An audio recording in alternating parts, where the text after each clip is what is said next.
Fala galera, como é que vocês estão? Tudo bem?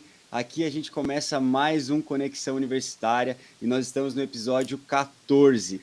Então, assim, se você está acompanhando a gente pelo nosso aplicativo, é o mesmo episódio, número 14. E se você está acompanhando a gente pelo devocional escrito, é o mesmo episódio, o de número 14. E a nossa temática de hoje é problema de memória. Galera, isso aqui não é um podcast sobre problemas neurocognitivos. Nós iremos falar sobre algo que comumente nós passamos na vida cristã, que é nós esquecermos de quem Deus é e do que Ele já fez por nós. Então, eu gosto sempre de falar que um amigo meu, ele diz assim, que o maior problema do cristão é, de fato, problema de memória. Então, se você está ouvindo esse podcast, saiba que todos nós passamos por isso, tá bom? Então, fique bem tranquilo. Galera, sou eu mais uma vez que estou aqui, João Reck, sou acadêmico de psicologia na PUC, sou membro da comunidade de alcance de Curitiba, trabalho aqui no Pão Diário, diretamente no Conexão Universitária, fui líder do Dunamis Pockets na PUC também, e hoje eu tenho a honra de ter aqui comigo alguém que fez parte também e está fazendo parte da liderança do Pockets, que é a Nick. Nick, por favor, se apresenta para a gente. Oi, todo mundo. Meu nome é Nicole, tenho 21 anos. Eu lidero agora o Pockets lá na PUC também, como o João falou. Peguei a liderança esse semestre. Eu sou acadêmica de medicina do 4º período, lá na PUC Paraná. E eu sou da 247 Casa, uma igreja bem diferenciada, que segue os princípios de casa de oração, como o IHOP no Kansas, como o F-Hope. Então, é uma visão bem diferente e eu vou tentar trazer um pouco disso aqui também para vocês. Show de bola, Nick. É um prazerzão ter você aqui conosco. Eu passei a liderança para a Ana Luísa e a Ana Luísa passou a liderança do Pockets para a Nick e ela já está aí há 6 meses liderando, né, Nick? Então, glória a Deus por isso. E, gente, eu tenho aqui também a honra de poder compartilhar uma mesa com esse cara, esse pregador das nações aí, líder de adolescentes, um irmãozão. E aí, Ardi, se apresenta pra gente. Fala, João. Oi, Nick. Tudo bem com vocês? Oi, pessoal. Cara, é um prazer estar aqui. Primeiramente, quero te agradecer, cara. Me sinto muito privilegiado, muito honrado mesmo por esse convite. Pessoal, meu nome é Artson Santos. Eu sou casado com a Gabriela Santos, faz um ano aí, recém-casado. Tô na lua de mel ainda. Graças a Deus, Deus deu a graça para a gente, como o João falou, de liderar adolescentes ali na nossa igreja. Eu congrego no Templo das Águias Sede. Nós somos cerca de 40 igrejas, 39 igrejas, na verdade, espalhadas pelo Brasil e o mundo. Estamos na liderança do Ministério Influi, que é um ministério de adolescentes há 3 anos. Sou ex-atleta profissional de futebol também, já joguei no Brasil e na Europa, mas isso daí é passado. Hoje o nosso propósito é pregar a palavra. Estou no último ano cursando contábeis, trabalho numa Big Four, na Price, na auditoria contábil. Também estou no último ano de teologia. Então, é isso, mano. Estamos aí para servir. Uma honra estar aqui. Obrigado, cara. Imagina, mano, honra toda nossa por poder ter essa mesa com vocês dois aqui, que são pessoas incríveis, então agradecemos de coração a participação de cada um. E, gente, você que está nos ouvindo, quem sabe pela primeira vez e nunca ouviu falar do Pão Diário Universitários, eu quero te convidar a você abrir a sua loja de aplicativos no seu celular e baixar o aplicativo Pão Diário Universitários. Gente, a gente tem muito conteúdo irado e a melhor parte vem agora, são conteúdos gratuitos para você compartilhar com a galera, com seus amigos, com as suas células e grupos universitários, e não somente conteúdo aqui do Pão Diário, mas também dos nossos parceiros, da ESRIS, da BC2, do Bible Project. A gente tem muito conteúdo irado, e se eu fosse você, não ficaria de fora de nada disso. Então, entra lá na sua App Store e baixa o nosso aplicativo. E também, se você ainda não conhece o nosso Instagram, segue a gente lá, @Pão Diário Universitários, e fica por dentro de todas as nossas novidades aqui no Ministério. Galera, bora então pro nosso tema, então? Problema de memória.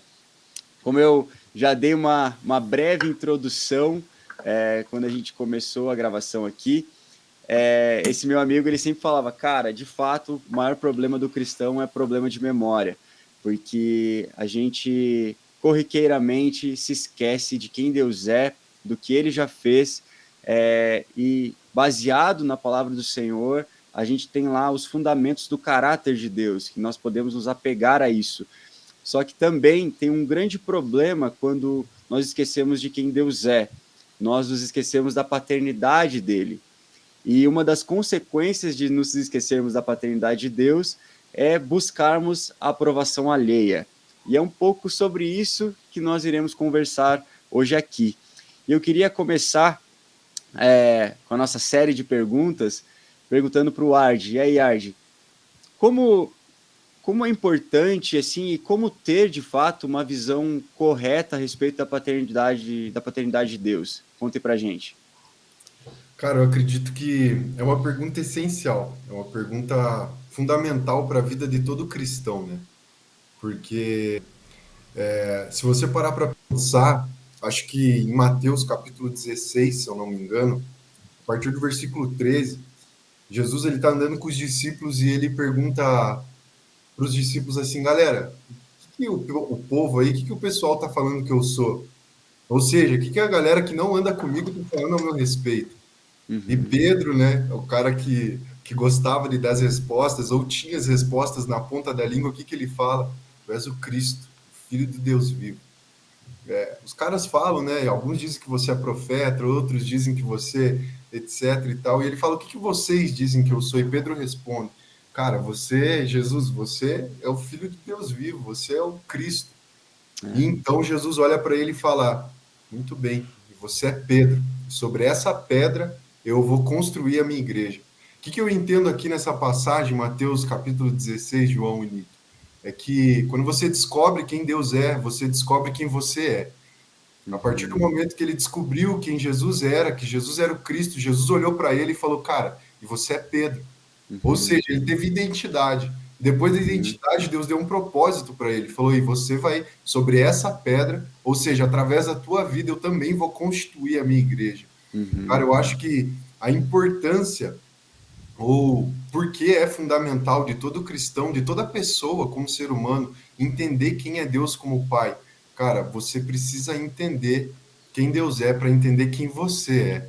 E aí eu sim. acredito que a gente entra numa outra pergunta que talvez surja mais para frente aí, mas concluindo essa pergunta, eu acho que, cara, a gente precisa entender quem Deus é para a gente entender Uhum. quem nós somos, né? Sim, cara, isso faz muito sentido. E o que eu gosto dessa passagem é que a pedra em si não era Pedro, mas era a Uhum, declaração de Jesus, né? Que daí Jesus olha para Pedro e diz assim: olha, essa pedra, esse fundamento que você lançou, que é o quê?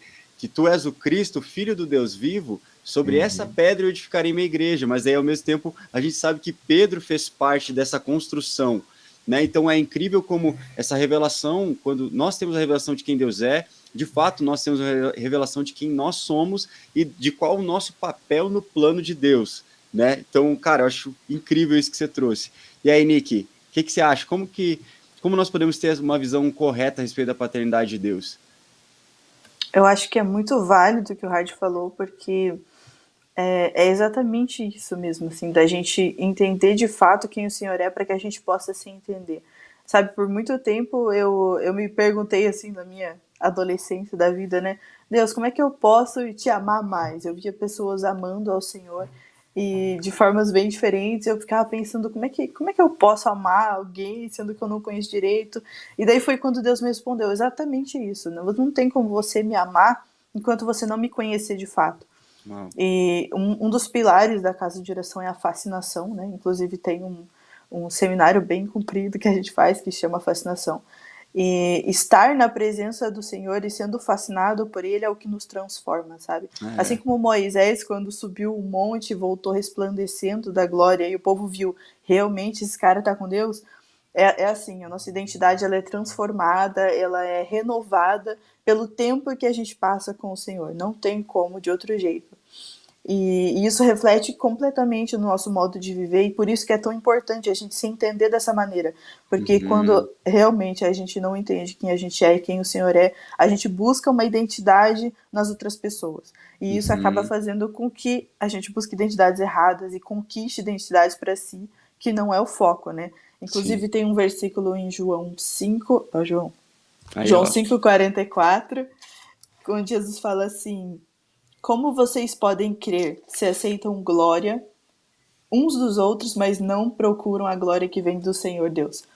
Tipo, é literalmente o que a gente faz. A gente procura a glória dos outros e não procura a glória que vem dele. E a gente ainda quer ser alguém, sabe? A gente ainda quer sim, ter uma identidade. Não tem como. É por sim. isso que é tão importante entender isso.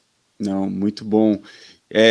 Quando vocês estavam falando, eu lembrei de uma frase de um dos meus livros favoritos, que é O Conhecimento do Santo, do A.W. Tozer. E nesse livro, o Tozer ele começa dizendo assim: é impossível saber quem ou o que somos até que saibamos pelo menos um pouco sobre quem Deus é. Então, assim, não tem como fugir disso.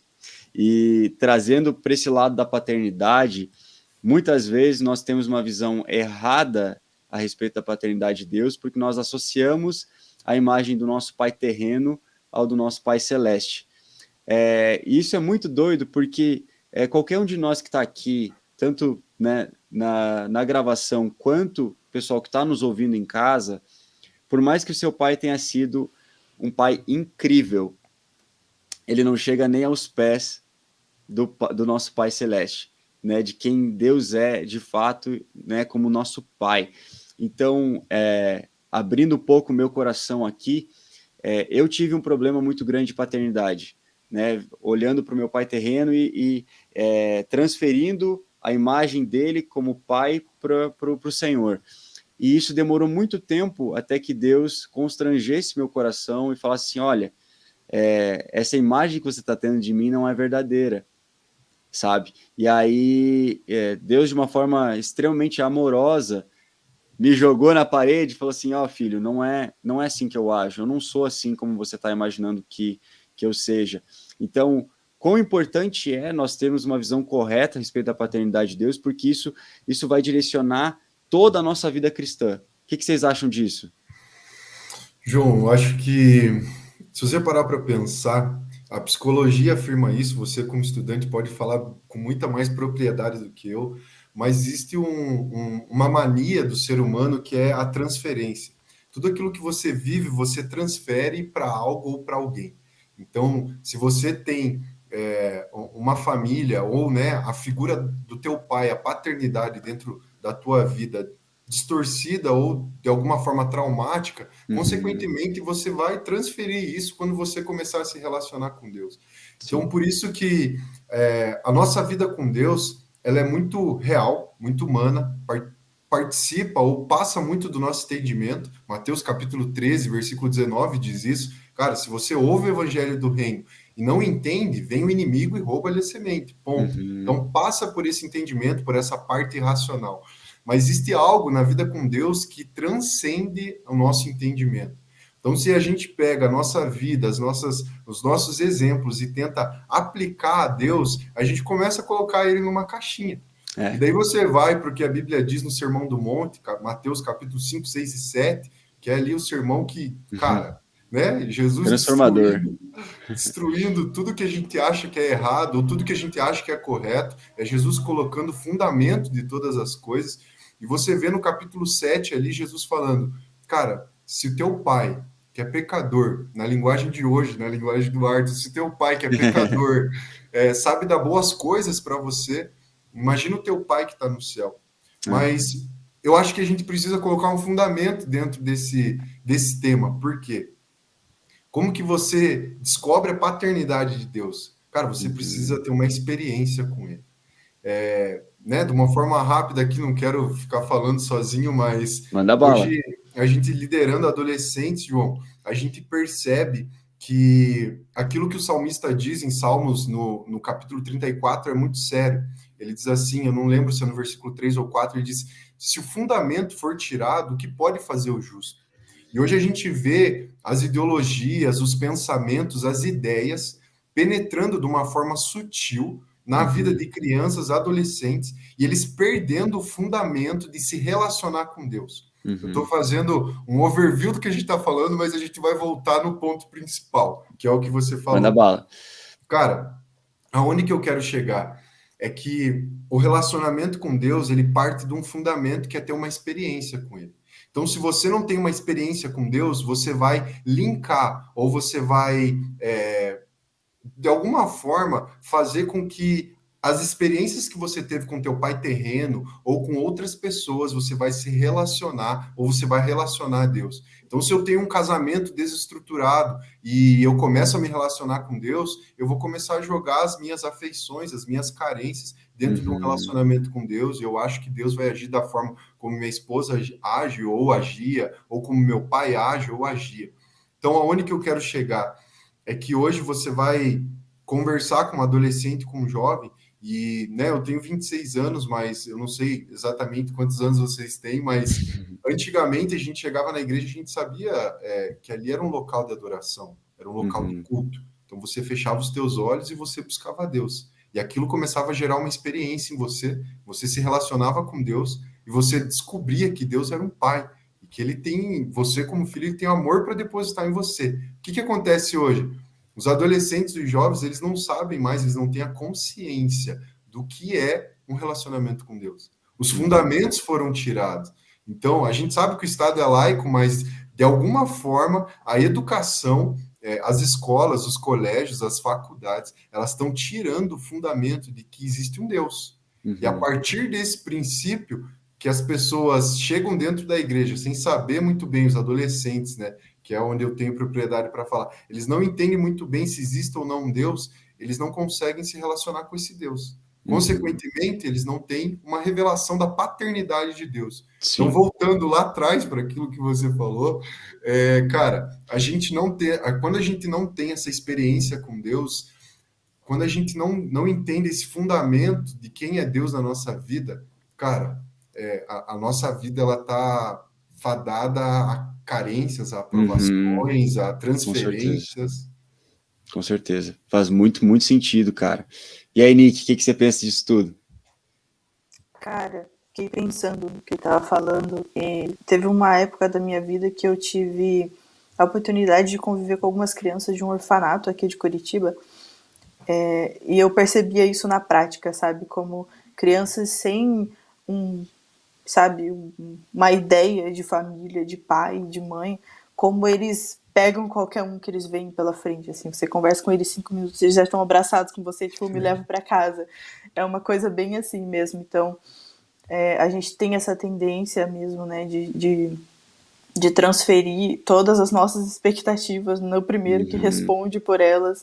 Isso se vê nos relacionamentos hoje em dia, isso se vê nos jovens hoje em dia, nas faculdades, acerca de professores, pastores sofrendo com isso dentro das igrejas. Então, realmente falta uma identidade de filho de Deus mesmo, assim. E eu acho que isso tem muito a ver com o que está acontecendo no nosso tempo, né? Como os pais estão se distanciando dos filhos. E tem um profeta, agora já não vou me lembrar, mas a gente repete muito essa profecia na Casa de Geração, que fala que nos últimos tempos o Senhor vai unir o coração dos pais com os filhos, e dos filhos aos pais. Exatamente. E eu acho que isso é muito, muito profético e muito pertinente, porque quando isso acontecer, a honra vai ser restaurada das famílias e o Senhor vai encontrar mais lugar no coração dos seus filhos para ser pai. E ser pai é a questão da confiança, né? E a gente não consegue andar para frente no nosso compromisso com o Senhor, nossa maturidade espiritual, se a gente não pisar o primeiro passo de confiança, assim. Sim. Então, acho que isso é bem importante. Não, muito bom, Nick. E enquanto vocês estavam falando, e a Nick falou do orfanato, é muito doido quando a gente para pensar que, se a gente for analisar de fato mesmo, o Brasil ele é um país órfão, né? É órfão de mãe solteira, né? Os números de abandonos paternos que existem na nossa nação são gigantescos, né? Então, quando a gente para pensar, culturalmente já aceito, né? Não, a mulher engravidou, o pai vazou, né? Culturalmente é visto de uma forma que é comum, né? É normal. e o quanto isso deturpa a visão das pessoas a respeito de uma paternidade saudável. Então, é muito difícil a gente transformar uma cultura em que a orfandade ela está instaurada, né? Ela está ali rígida há muito tempo. Então, a gente só vai conseguir fazer isso de fato nos manifestando como filhos de Deus e mostrando os benefícios de uma paternidade saudável para as pessoas. E eu queria te perguntar, Nick, na sua qualidade de filha de Deus, quais são os benefícios em saber que você de fato é filha de Deus? Eu acho que o primeiro é entender quem eu sou, isso é muito importante, que eu acho que falta muito hoje em dia, então difere mesmo os filhos de Deus dos não filhos de Deus, né, das criaturas de Deus. Mas eu acho que como ponto principal é de entender a paternidade, o benefício que a gente tem é de se relacionar com Deus da maneira correta, sabe? Por mais que seja importante a gente saber quem a gente é, para que o mundo veja quem a gente é e veja quem ele é importante a gente relacionar com ele. Porque a ideia de Deus desde o início foi se relacionar com o homem, né? Ele estava conosco lá no início e ele quer estar conosco todos os dias, então isso que é importante. Até tem um livro que eu queria indicar aqui pro pessoal, que é do Mike Bickle, que chama Sete Anseios do Coração do Homem, não sei quem já leu, mas ele é muito bom, e o primeiro capítulo dele é sobre o desejo e o anseio de ser apreciado por Deus. E esse anseio, ele move a nossa vida e nossa busca por Deus, na medida em que ele foi colocado por Deus no nosso coração. Às vezes a gente se preocupa assim, nossa, mas eu estou muito carente, eu estou procurando isso, aquilo, não. Mas foi o Senhor que colocou isso no nosso coração, o desejo e a procura por um relacionamento, por uma confiança mútua, por um lugar de paz, um lugar onde a gente pode ser nós mesmos, onde a gente pode exercer a nossa identidade. Então, esse relacionamento mútuo com Deus e saudável falta, inclusive, nas igrejas. Então a gente precisa entender, isso foi colocado no meu coração pelo Senhor, eu preciso buscar, e na medida que eu entender, eu vou ter um relacionamento saudável com Ele, que vai gerar frutos, e a minha identidade vai ser colocada na frente das pessoas, e eles vão poder ver quem o Senhor é também. Muito bom, Nick. E aí, Argi, quais são os benefícios de ser filho de Deus? Cara, só voltando sobre o que você falou sobre a cultura, né, que o Brasil tem da orfandade, é incrível isso, né, cara? Incrível de uma forma ruim, né? Porque se você for ver a falta de maturidade masculina mesmo, ela gera essa orfandade. Eu acredito que em Gálatas, capítulo 4, se eu não me engano, versículo 1, vai dizer que se o herdeiro for menino, de nada ele difere do escravo, mesmo sendo senhor de tudo. Então, o que acontece? Surge uma mãe super protetora, que precisa proteger o seu filho, que precisa educar o seu filho, que precisa trabalhar, precisa fazer o papel do pai e da mãe, e aí junto com isso, surge-se um homem irresponsável. E esse homem irresponsável vai tomar atitudes irresponsáveis, né? E, cara, partindo desse ponto, quando um homem que vive ou viveu ou fez essas escolhas, ele tem um encontro com Jesus e ele consegue perceber ou ter a revelação da paternidade de Deus, ele começa a ter a masculinidade dele redimida. Então aí Jesus entra com o evangelho contra a cultura, né? Porque dentro de uma cultura onde a orfandade é real, Jesus começa a remir homens que dizem que ou que eram imaturos para assumir pessoas ou assumir filhos. E isso pode ser de uma forma literal ou não. A Nick falou ali sobre o orfanato que ela passou, que ela ficou um tempo, né? Cara, e isso é muito real, o exemplo que ela trouxe. Esses dias a gente teve um culto aqui de adolescentes e a gente fez um apelo depois da pregação, depois da mensagem, e um menino assim parecia ser mais velho, todo tatuado. Ele pegou, levantou a mão, aceitou Jesus. No final do culto ele veio falar comigo. E eu trocando uma ideia com ele, falei: "E aí, cara, me conta um pouco sobre você, tal, não sei o quê". Ele falou: "Então, cara, eu tô aqui, eu tô fugido". Mas como assim? Eu tô fugido da polícia de Matinhos. Aconteceu uma situação lá, eu era traficante lá, e acabei dedurando o meu chefe. Olha a situação.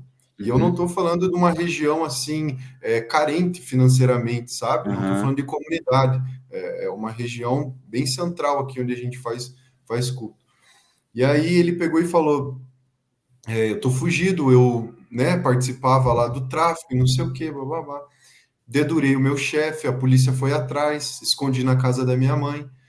O policial veio atrás de mim para eu falar onde estava o meu chefe e ele me contou toda a história. Ele dedurou. A polícia bateu nele, levou ele para casa de novo. Os traficantes entraram na casa dele, bateram nele. Na verdade, queriam matar ele, segundo ele. Jogaram ele num mato, numa valeta, e ele ficou ali 3 dias, pelado, sem comer. E aí ele conseguiu voltar, os caras, tipo, voltar, né, a respirar, tal, foi entrar em casa, tinha alguns traficantes ali, ele pegou e veio fugido para cá na casa de um tio. De repente ele para na casa desse tio dá um banho, dá uma roupa para ele vai ali na igreja, isso numa sexta-feira, aceitou Jesus. E eu assim, cara, pasmo, abismado, né? Minha vontade de olhar para ele e falei, cara, então, depois a gente troca ideia aqui no grupo de adolescentes e tal, né? Tipo, e aí eu falei, tá, cara, mas quantos anos você tem dele? Eu tenho 14. Caraca, E eu velho. peguei e fiquei tipo vocês, assim, sem reação. Eu falei, cara, mas isso já aconteceu mais vezes? Dele, sim, eu tenho 4 homicídios nas costas, a polícia lá de Matinho já tentou me matar muitas vezes. E eu começando, né, tentando sondar onde era o fundamento, tipo, qual foi a primícia que levou ele para essa vida? E ele falou, cara, eu lembro que o meu pai fez isso, te levava essa vida e não me amou, não me cuidou, não me protegeu, não me deu destino. E eu falei, eu vou ser igual ou melhor que meu pai.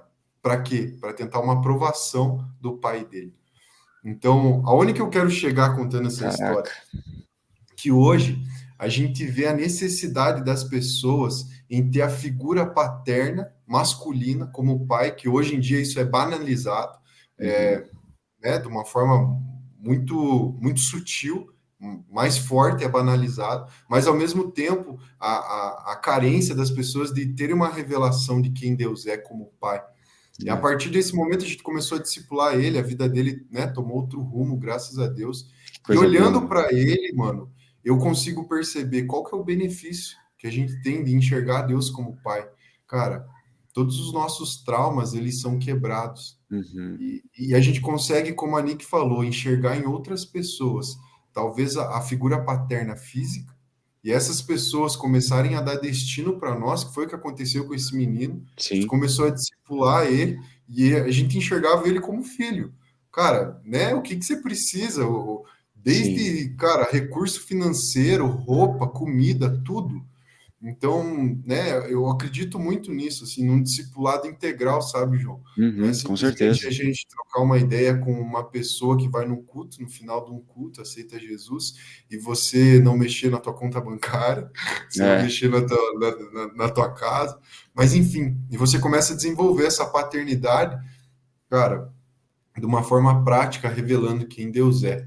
O benefício que Sim. eu vejo, cara, é olhando para a vida desse menino. O menino que teve, né, era para estar morto, ele disse que ficou 3 dias apagado no meio do mato, porque tentaram matar ele, pensaram que tinham matado, de espancar ele, e não mataram. E ele conseguiu sobreviver. E de repente Deus traz ele para cá e Deus começa a mudar ele, se revelando e, né, dando uma paternidade, se eu posso colocar meio que literal na vida dele. Cara, o benefício é que a vida das pessoas são transformadas, né? Mano, muito bom.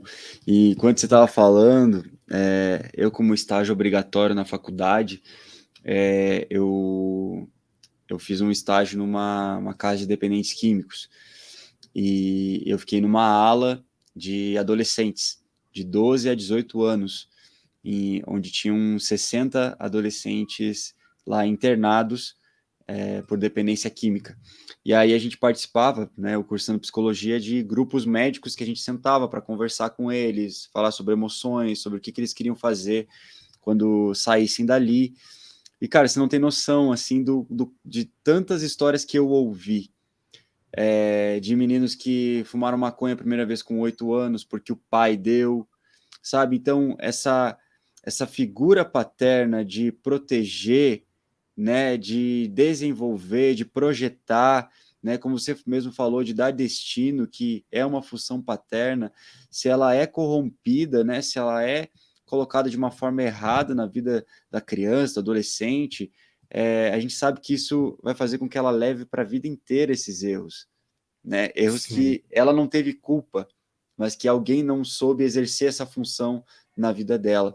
Então, quando eu olho para isso tudo, cara, e além do que vocês falaram, né, sobre esses benefícios de sabermos que somos filhos de Deus, eu acho que um ponto que, só para não ser repetitivo, é que a gente tem uma herança, sabe? sim. Então, quando a gente olha para os nossos pais terrenos, por mais que eles possam ser milionários, bilionários, não se compara à herança que o nosso pai, né, deixa para a gente, né? E Jesus dizendo: Eis que vou preparar um lugar para vocês, sabe? Quando eu olho para isso tudo, eu falo assim, cara, existe um anseio no coração de Deus de estar comigo, E né? Isso que a Nick falou, né, sobre, né, o livro do Mike Bickle, né, sobre o Senhor ter anseio, né, na verdade a gente ter esse anseio de estar com Ele, e Ele de estar conosco.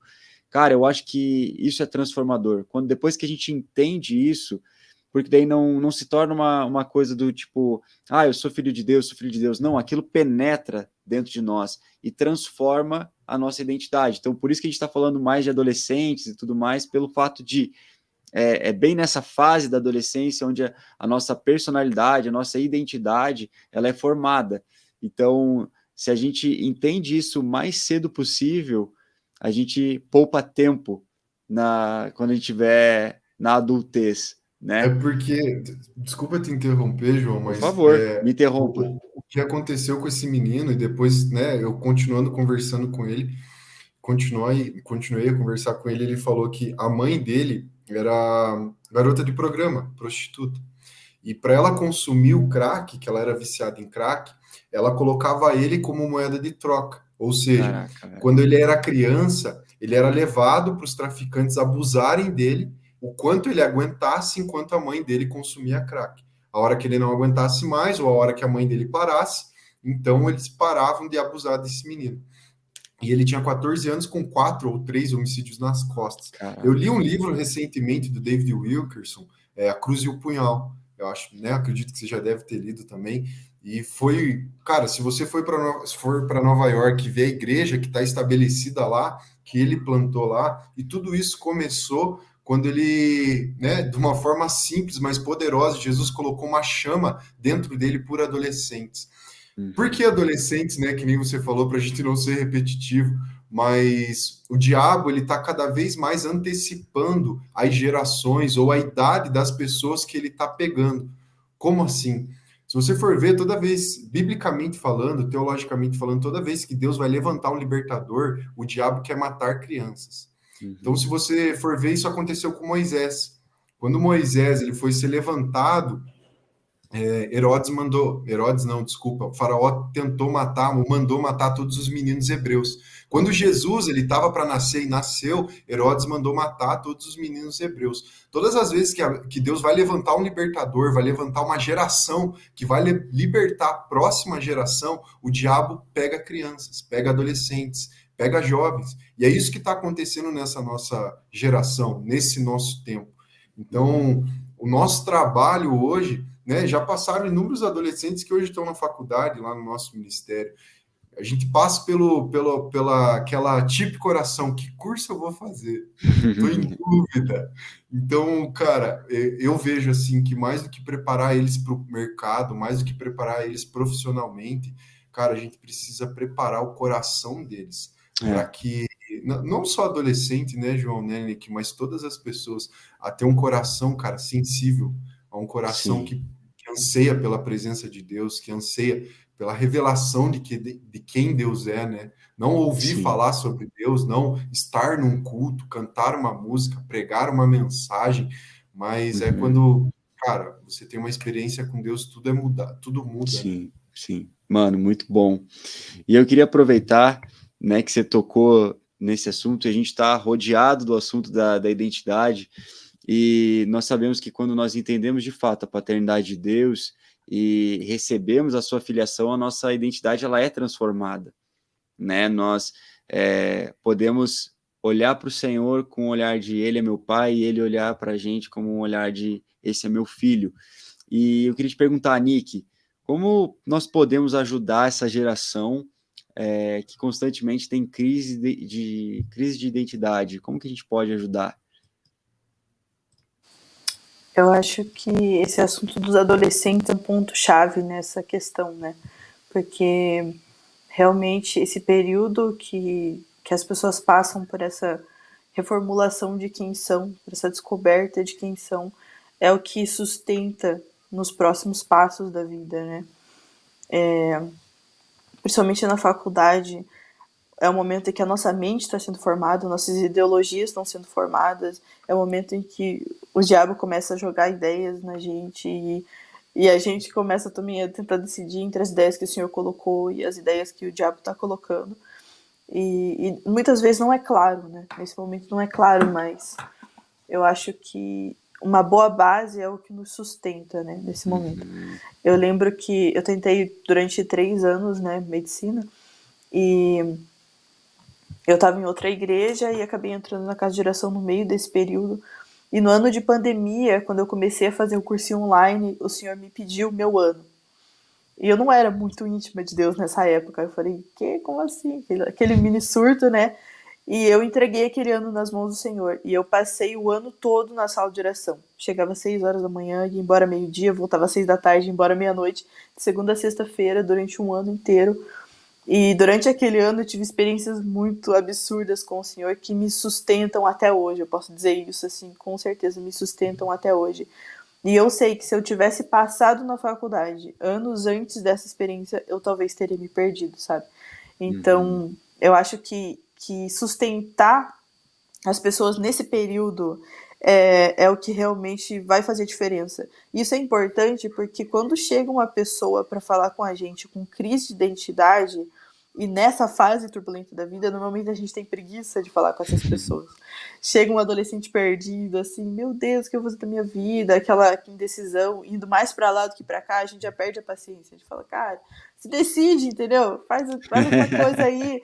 Então a gente precisa desse renovo do Espírito Santo, dessa empatia, de entender que aquele momento na vida daquela pessoa vai ser muito importante, entendeu? Vai sustentar ela nos próximos anos. Se ela descobrir a identidade dela em Deus ali, cara, você tá feito, entendeu? Ensina a criança no caminho que deve andar, porque até quando for velho não vai se desviar. Mas se o caminho for turbulento logo no início, provavelmente as dúvidas vão ir até o final, sabe? Tem um livro que eu gosto muito, que eu já li mais de uma vez, que é Cartas de um Diabo ao Seu Aprendiz. Não sei se vocês já leram, do C.S. Lewis. Que ele é um livro que ele mostra essa cadência de guerra de pensamento. Eu acho incrível, assim, como ao longo do tempo Jesus vai lançando ideias e o diabo vai lançando ideias e aquelas ideias vão lutando dentro de nós. E como em vários momentos ali daquele livro o indivíduo tem que tomar algumas decisões, né? Tem que olhar para cá e falar, não, aqui é o lugar certo. E essas encruzilhadas, elas vão aparecendo em toda a nossa vida. E se a gente tiver certeza de que a gente é no Senhor, de a paternidade dele, o quanto ele nos ama, o que ele fez por nós, essas verdades simples do Evangelho que a gente não quer mais ensinar, que realmente sustentam as pessoas. Sim, muito bom, Nick. E aí, Ardi, como é que a gente ajuda essa geração que tem crise de ansiedade o tempo todo? Cara, por muito tempo, mano, eu pensei assim, que era levar eles para um lugar. Levar eles para a igreja, levar eles para se reconciliar com os pais, levar ele... Por muito tempo eu pensei que era uma questão de levar eles para algum lugar. E hoje em dia, né, com o tempo se passando e com esses exemplos que eu dei, assim, a gente se envolvendo cada vez mais com pessoas, o ministério faz isso com a gente, mais do que você levar eles para um lugar, você ser um lugar. Você ser uma habitação da presença de Deus. Então, quando você não leva as pessoas para um lugar, mas você é um lugar, você aquele ambiente onde a presença de Deus ela acaba impactando pessoas, você consegue transformar uma geração. A gente falou no início, a Nick falou no início, a carência que essas pessoas, não é só adolescente ou só jovem, mas que as pessoas têm de pessoas referência. A gente vê isso no Brasil hoje. O Brasil, ele clama, o brasileiro, ele tem muito disso, dessa cultura de clamar por uma figura, por alguém. por algo. E a gente que está no ministério, você pode dizer também, João, é fácil as pessoas, como que eu posso colocar isso de uma forma sadia? É fácil as pessoas se identificarem com você e quererem idolatrar uma palavra muito forte, mas, cara... Tá perto, tá perto. Tá perto, idolatrar você. Quando, na verdade, você olha para você mesmo e você diz, cara, o que eu sou, o que eu tenho, o que eu faço, é o que Deus tem em mim. É o que Deus fez comigo, é o que Deus é em mim. Então, se essa pessoa entender isso, da mesma forma como Deus me desenvolveu, Deus pode desenvolver ela. Em Lamentações, capítulo 3, se eu não me engano, a Bíblia fala, né, sobre esse tema que a gente está falando, trazer a memória. Então, constantemente, cara, eu trago à minha memória aquilo que me traz esperança, que é o que Deus fez por mim. Então, parei de pensar de uma forma organizacional, ministerial, e eu comecei a pensar de uma forma singular.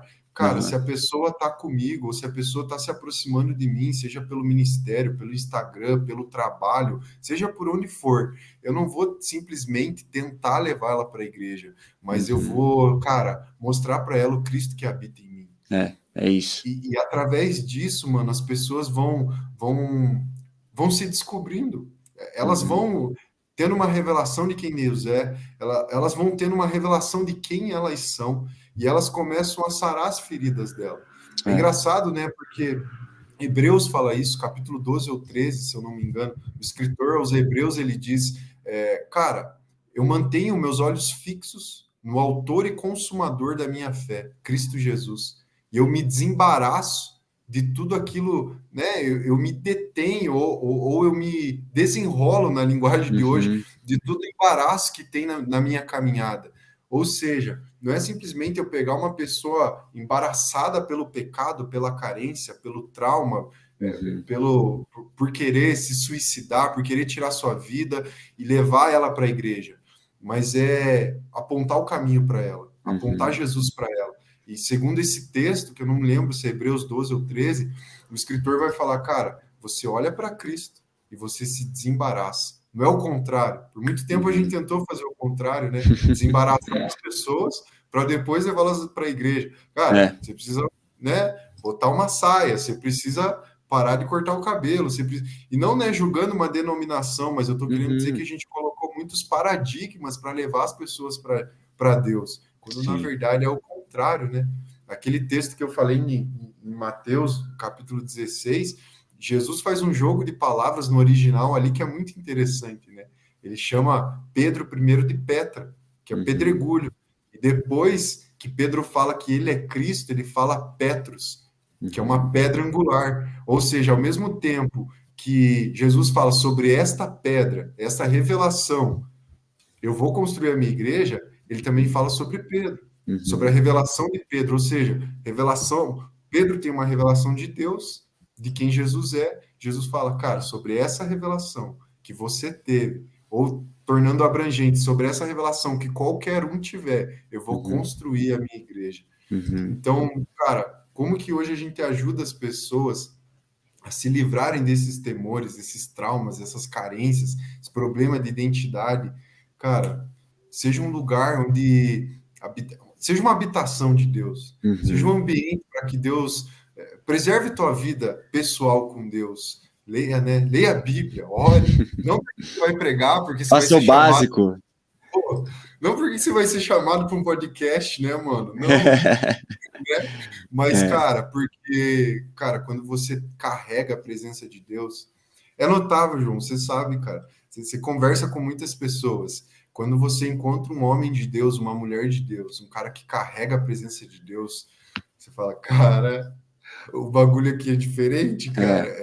É diferente. Tipo, não é teoria, não é teologia, que tudo isso é muito importante, mas o cara carrega a presença de Deus. E quando você anda com esses caras, você começa a se descobrir. Você fala, cara, é isso, foi para isso que eu nasci, é isso que Deus quer de mim. Eu não sou isso, eu sou aquilo. Então eu tenho me preocupado muito em preservar a minha vida dessa forma, assim. Porque, como o Billy Graham dizia, né, mano? Se você prega o evangelho, se precisar, use palavras. Mano, quando você estava falando disso, Eu lembrei de algo que é muito chave da gente entender, e não só de nós entendermos, mas da gente transmitir esse conhecimento, que as pessoas não são o que fazem, né? Eu acho que uma constante crise de identidade quando nós trocamos o ser pelo fazer. Então, por exemplo, a Nick vai ser médica, mas isso é uma função dela, né? Isso vai ser o trabalho dela, mas isso não define quem ela é, né? Quantas vezes eu já fui em restaurantes é, e, e chamava o garçom a primeira vez, ele chegava lá e eu via a plaquinha do nome dele, e a partir daquele momento eu começava a chamar ele só pelo nome. Fulano de tal. Por quê? Porque parece um negócio tão simples, tão sutil, mas para que ele se lembrasse que ele não é aquilo que ele faz, ele é quem ele é de fato, fulano de tal. Então, quando nós olhamos para Marta e Maria, né? Pensa só, você está recebendo Jesus na sua casa. Cara, e Marta atordoada, preparando as coisas. Eu fico me imaginando no lugar de Marta, eu faria a mesma coisa. Assim, cara, como que eu vou receber Jesus aqui na minha casa, sendo que Deixa eu eu preciso. ajeitar aqui. Deixa eu dar uma ajeitadinha, pelo menos. Mas, assim, é de fato a diferença do ser e do fazer. Maria entendeu que o lugar dela era aos pés do Senhor, simplesmente sendo, né, não precisando fazer nada, de forma diferente para Marta, que precisou assim, não, preciso fazer algo. Então, todas as vezes que a gente inverte isso, nós criamos aquela mentalidade que o Ard falou. Não, mas para eu ser filho de Deus, eu preciso fazer tal coisa. Eu preciso usar uma roupa ou deixar de usar uma roupa. Eu preciso parar de fazer certas coisas ou fazer outras coisas. E sendo que é completamente o oposto, nós não fazemos para sermos aceitos, nós entendemos que somos aceitos e aí depois nós fazemos, sabe? É essa grande girada de chave. Então as pessoas, não, eu só vou voltar para Jesus depois que eu parar de beber, depois que eu parar de fumar, porque Deus não me quer assim. Não, Deus te quer assim, mas Ele te quer tanto que Ele não quer que você permaneça dessa forma, né? Essa que é a grande girada de chave do ser e do fazer. Então, eu acho que muitas crises de identidade elas surgem desse lugar, né? Do entendimento de que não, para ser aprovado e aceito por Deus, eu preciso fazer algo e não simplesmente ser, né? Então, quando isso acontece, essa girada, o Senhor penetra no nosso coração e nós temos a nossa identidade transformada. E isso acontece muito, né? Eu acredito que o maior público que ouça o teu conteúdo é um público cristão, né, mano? É Sim. um público, né, evangélico. E, cara, a maior crise de identidade existe dentro da igreja evangélica. Por quê, João? Porque a gente acha que foi chamado para dar resultado, quando na Não. verdade a gente foi chamado para dar fruto. É, O meu resultado fala sobre o que eu faço, o meu fruto é sobre quem eu sou. exato. Então, eu começo a desenvolver um ministério, eu começo a desenvolver algo, e se eu não tenho tantos views lá nos meus vídeos, cara, eu já não sou mais um homem de Deus. Quando na Aham. verdade Deus não está nem aí para os meus resultados, Deus está aí para o meu fruto. Então, Sim. claro que a gente precisa se preocupar com as coisas, a gente quer que tenha alcance, o nosso conteúdo, a gente quer alcançar pessoas, mas a partir do momento que isso começa a ser uma crise na minha vida, eu parei de entender, cara, você não está mais fazendo para Deus, você está fazendo para as Uhum. pessoas. E quem está no ministério cai muito nisso. Cara, a gente cai constantemente nisso, a gente tem que cuidar do nosso coração para sair desse lugar, na verdade, porque o nosso coração pecaminoso, ele nos empurra para isso. Cara, Sim. é os views, é os likes, são as pessoas, é a influência, é o alcance, e não é quem eu sou. E aí eu começo a só ler a Bíblia quando eu preciso pregar. E aí eu começo a só tratar as pessoas bem dentro da igreja, minha mulher dentro da minha casa, eu nem olho na cara Uhum. dela. Uhum. Então, o que que acontece? Não se trata do que eu faço, se trata de quem eu sou. O meu Sim. fruto, esses dias a gente falou sobre isso, a diferença sobre frutos e resultados. Frutos, quem somos, e resultados, o que fazemos. Uhum. Mas, cara, isso aí dá assunto, nossa, dá para eu. Dá para fazer outro podcast. Vou Nick, fazer um fala aí. comentário aqui. É engraçado porque a gente realmente busca essa aprovação, né? E o próprio Senhor foi julgado e foi rejeitado pelos homens. E a identidade dele continua sendo a mais forte até É. hoje, assim. Não há quem, até mesmo não cristãos, não falem, não. A identidade de Jesus como Nazareno, eu reconheço, sabe? E falando um pouco aqui com a galera da área da saúde que assiste também, eu faço parte de um grupo cristão chamado Médicos de Cristo, que é um grupo do Brasil inteiro, de todos os estudantes e profissionais da área da saúde em relação a como ser cristão dentro dessa área, né? E o que vocês falaram é muito interessante, porque a gente tem trabalhado muito nesse ponto de você ser quem você é dentro da sua profissão também, sabe? Você não é só um médico, ou só um enfermeiro, ou só um psicólogo. Você é um cristão dentro dessa área. E o Senhor te chamou para ser assim nesse lugar. Então você precisa construir sua identidade nesse ponto também, sabe? De você trazer essa realidade do reino para o lugar onde você tá. Isso faz toda a diferença, cara. É um mindset que tem que mudar, entendeu? Não é assim, eu tô fazendo o que eu tô fazendo aqui na faculdade, eu tô estudando, eu tô aqui para isso, mas eu também sou cristão e eu tenho essa vida dupla, entendeu? Mas não, é uma identidade formada de você chegar na universidade e falar, eu sou cristão e eu tô aqui, sabe? Assim, se colocar num lugar de não esconder a luz das pessoas, mas isso de forma tão natural, porque você entendeu quem você é. E isso faz muito mais diferença na vida das pessoas do que você tentar colocar a tua teologia em cima dela, sabe? As pessoas vão olhar pra você e falar, esse cara é diferente, ele tem algo, entendeu? Ele não posta no Instagram só. Ele Lógico não que é fala importante. simplesmente, né? Exato, mas ele é um cristão e eu vejo a diferença nele, sendo dentro do consultório, seja dentro da faculdade, seja fora. Então, realmente uma virada de chave que os cristãos têm que fazer para poder começar a fazer mais diferença, sabe? Deixa eu contar uma coisa que aconteceu comigo um tempo atrás, João. Manda bala. Cara, é muito importante isso que a Nick falou, porque eu vivo no meio executivo, no meio corporativo, e as pessoas enxergam a gente muito por um cargo. Então, né, ainda mais quando você trabalha numa Big Four, assim, isso é muito relevante, a hierarquia, o cargo e tal. E quando você entende isso em Deus, cara, isso começa a afetar todas as áreas da tua vida, quando você entende quem você é. Tempo atrás, na frente do prédio de onde eu trabalho, próximo da Praça da Espanha ali, tinha uma macumba ali. De repente, uma mulher que limpava ali, que né, faz a faxina do lugar, a funcionária ali, eu estava chegando do trabalho e ela estava saindo. Aí ela falou: Meu Deus, eu preciso falar com o padre. Eu preciso falar com o padre. Eu preciso falar com o padre. Daí eu não entendi muito bem o que estava acontecendo. E eu falei: Preciso falar com o padre por quê? Daí ela bem assim: Não, eu preciso de um homem de Deus. Eu preciso de um padre porque tem uma macumba ali. Eu preciso desfazer essa macumba, não sei o quê. Daí eu falei bem assim: Não, eu desfaço. Daí ela bem assim: Como assim?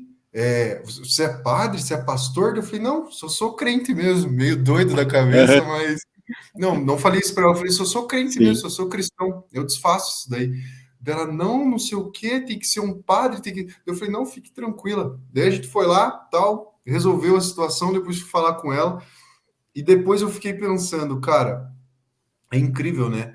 Porque dentro do meio corporativo, dentro do lugar que você está inserido, as pessoas sempre vão te rotular.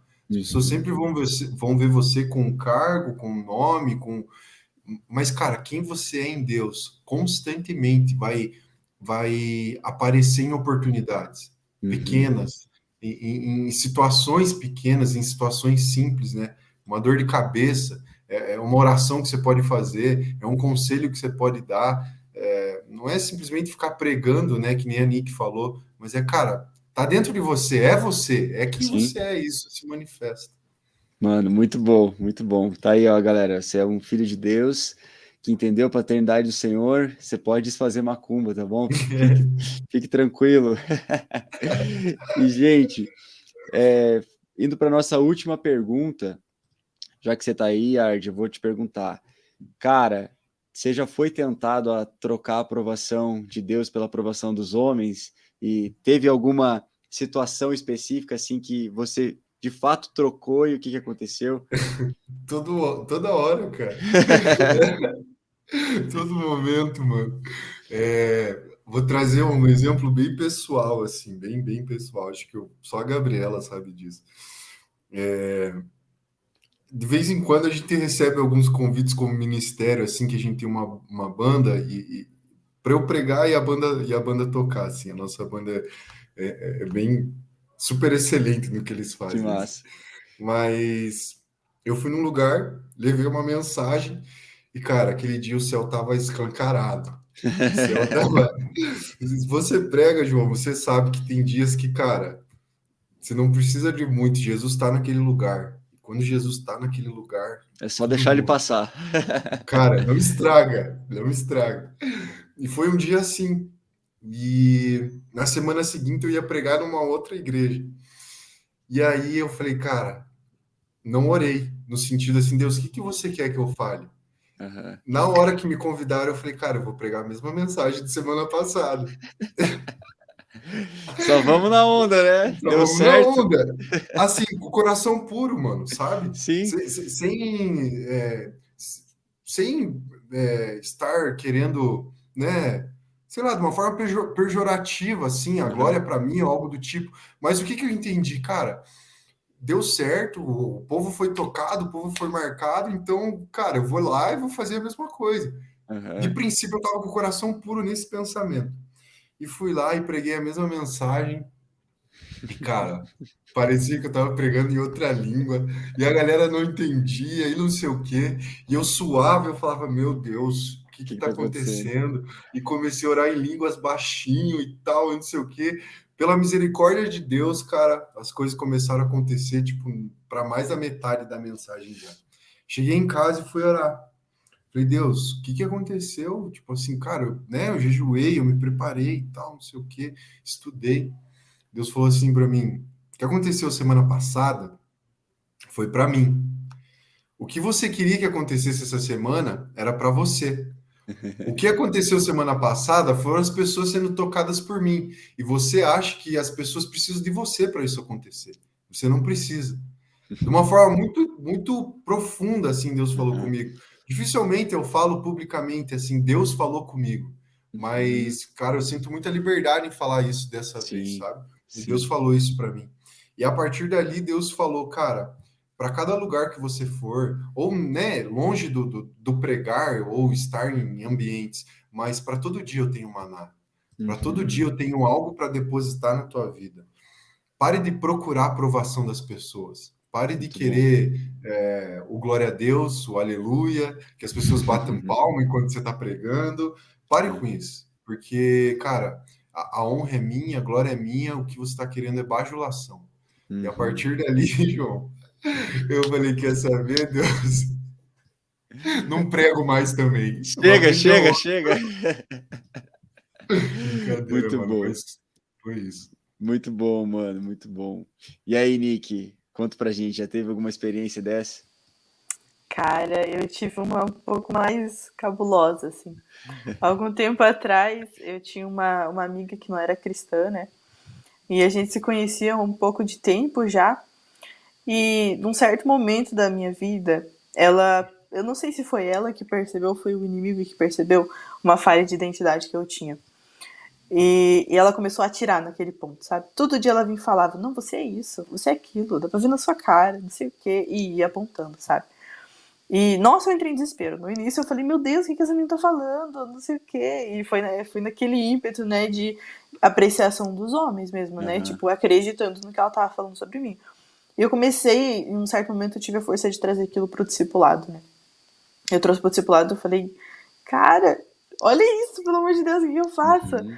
E daí, tipo, em vez de me consolar, minha discipuladora olhou pra mim e falou assim, você tá fazendo o que da tua vida que você não falou contra isso até agora? Tipo, você Aham. tá escutando todo dia e não rebateu aquilo com a verdade sobre quem você é?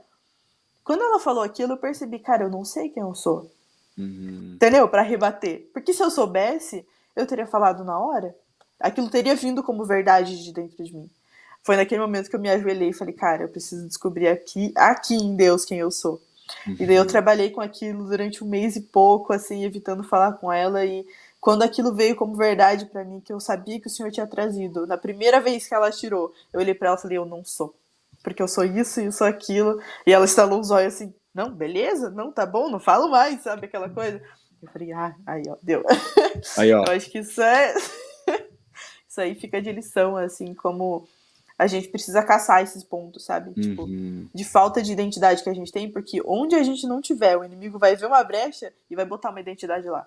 Uhum. Isso é fato. E aquilo pode desmoronar a pessoa mais perto de Deus que tiver, a pessoa mais Sim, santa que tiver, porque a gente deixa lacunas.